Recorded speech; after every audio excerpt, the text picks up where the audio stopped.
Let's hear it for Sherman O.T. Powell.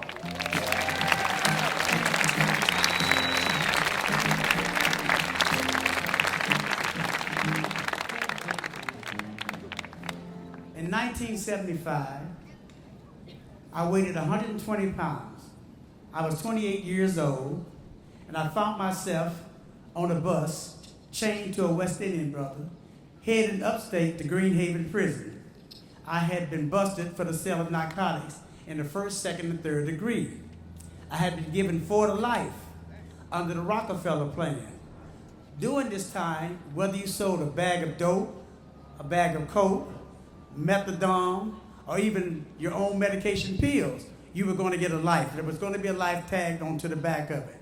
You know, and you might get 1 to life, you might get 2 to life, 3 to life, depending on the quantity. So I'm on my way to Greenhaven, and when I get to Greenhaven, which was orientation, we were to stay there at least 2 weeks. So you get your physical, and you get your pills, and you basically get all the things that you're going to need, your clothes, and so forth and so on, and you get your rule book, the do's and the don'ts. So after 2 weeks, I'm put on the bus again, shackled down, and I'm heading for the second worstest prison in New York State, Attica. I knew that I was going to get some time one day because of the way I live, but never in my wildest dream did I think life was going to be on the end of it. So I get to Attica, and 3 days later, I go to the yard, and I'm walking in the yard, and I'm just scared to death because I've never been in a prison before. This is my first time ever being in prison. I did a couple of stints in Rikers Island and various county jails, but I've made the big time now. I mean, I'm looking at the walls. I'm in Attica Penitentiary. I mean, I'm walking around and I'm seeing bullet holes still in the wall where the National Guard had shot inmates during the 1971 riot there. And so I'm just totally scared to death. I had heard about guys getting raped and guys getting stabbed, and so I'm just petrified. So if fate would have it, two or three of my old customers from the street that I used to sell dope to, they happened to be there. And so they told me, say, Sherman, oh man, don't worry about it. Because they must have seen the fear in my face. So they said, don't worry about a thing. We're going to look out for you, man, because you looked out for us when we was in the street. I said, thank you, Lord. You know, so you had all these guys coming up to me. Everybody wants you to join their church thing. You had the Pentecostals wanting me to join in, the Baptists and the Catholics and the Buddhists and the this and everything but Odin. So I said, well, I really don't want to join anything right now. I'm trying to get myself together.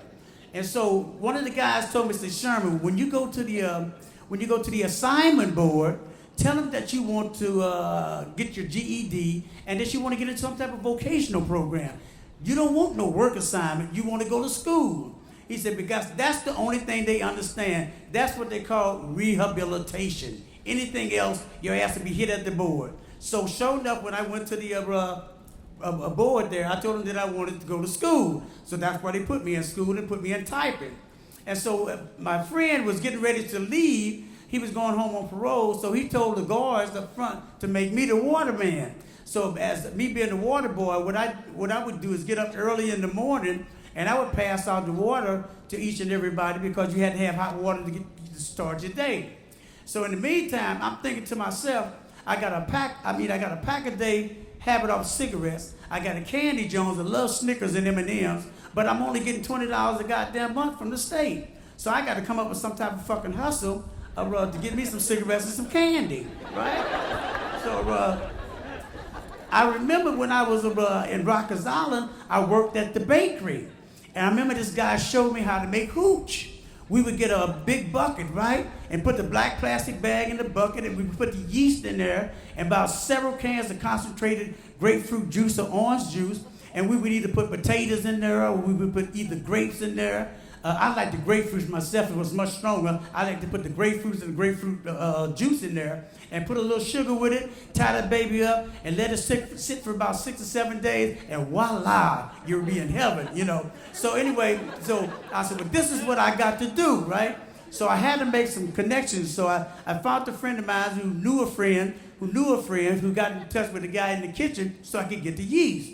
Now they sold the juice in the commissary, they sold sugar in the commissary, And every third day, we had grapefruits for morning breakfast. So I would get all the guys grapefruit. So I started wheeling and dealing. So I started putting stuff together, you know, and everybody in the joint basically drinks coffee. Everybody has the old 10-ounce Folger jar. So I was at first trying to figure out how I was going to distribute the goddamn wine when I figured out that I could put it in the coffee jars, right? And so once I made it, I put it on, it started bubbling and stuff, but it started stinking. So I had to figure out a way to stop this smell. So in the commissary, they had what they call magic shade. Now, magic shade is a paste that you whoop up and you put on your face, right? And not only will it take the hair off your face, it'll take the skin off your face if you leave it on too long, right? But really, it smells like 70 rotten fucking eggs. It stinks like hell. So whenever the guards would come past my cell, they was, "Shorty, I don't know how you put that shit on your goddamn face. That shit stink." But he didn't know I'm whooping this shit up to keep them from smelling the goddamn wine, right?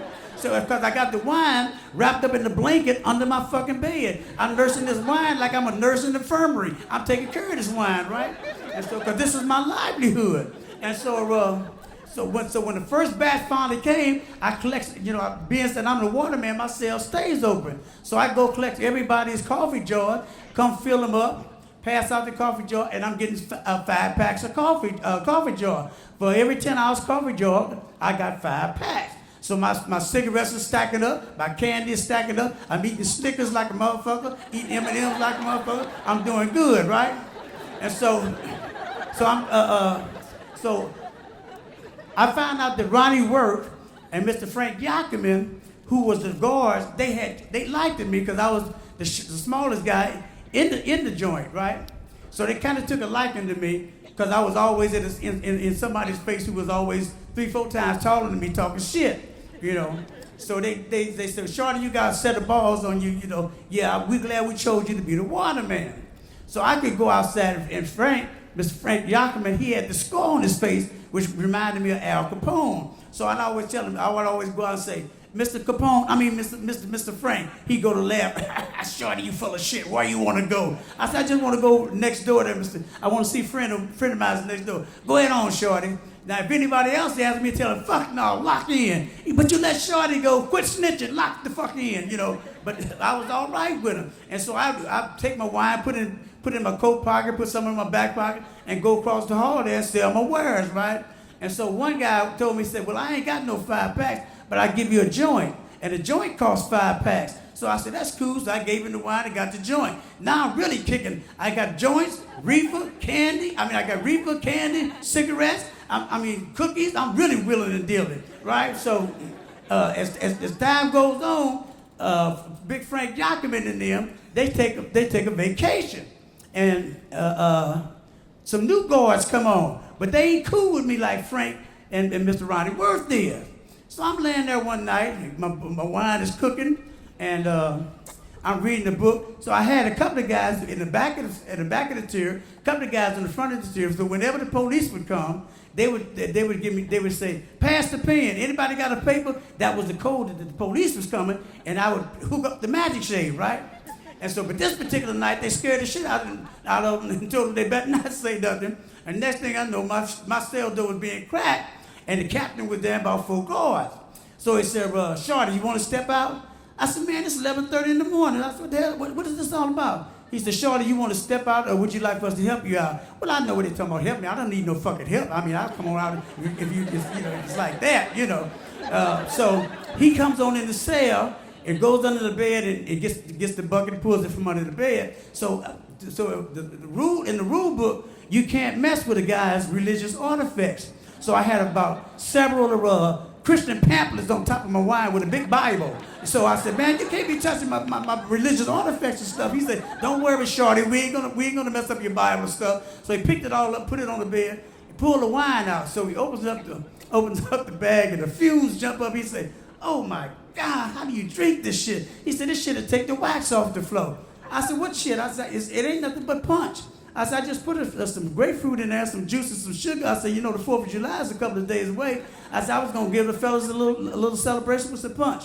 So the captain said, "Do I look like a goddamn fool to you? You forgot one ingredient, the yeast. Motherfucker, get your ass back in the cell." You know, said, "Write him up." So they take my wine away, write me up. The next day I go to the adjustment committee. So the deputy boy, I come in, the deputy boy and say, "You Sherman Powell?" I said, "Yes, sir." He says, "You stupid or something?" I said, "No, I'm not stupid." He said, "What you say?" I said, "Yes, sir, I'm stupid." So he said,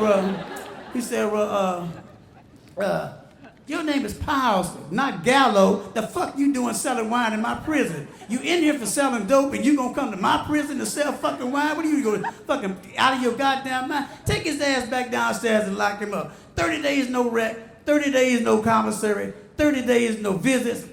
Took my ass back downstairs and locked me up, right? So I told my friend, I said, "Look, go to my people and tell them to send me a block of yeast. I'm gonna hook up another batch."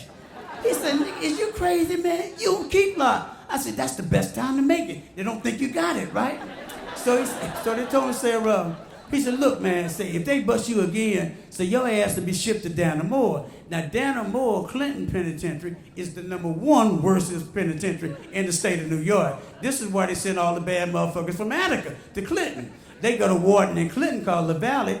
As rumor had it, he did shot 2 motherfuckers in the head, has cut 2 motherfuckers' throat, and busted another motherfucker in the head with weight and buried him under the gym. So I had no intention of going no goddamn Dannemora, but still, my greed overtook my common sense, and I still wanted to make me another batch because I was down. I mean, my supply of M&Ms and Snickers was down, and I needed to re-up, right? And so my man, he went and got the yeast, and I made me another batch of shit, right? By this time, Ronnie Worth and them had came back from off their vacation. And so I'm sitting there reading my book. I had got all the jars from the guys before they went to rec, and I had filled all the jars up with the wine, so when they came in, I was passing out the fucking jars. Everybody was getting their wine, right?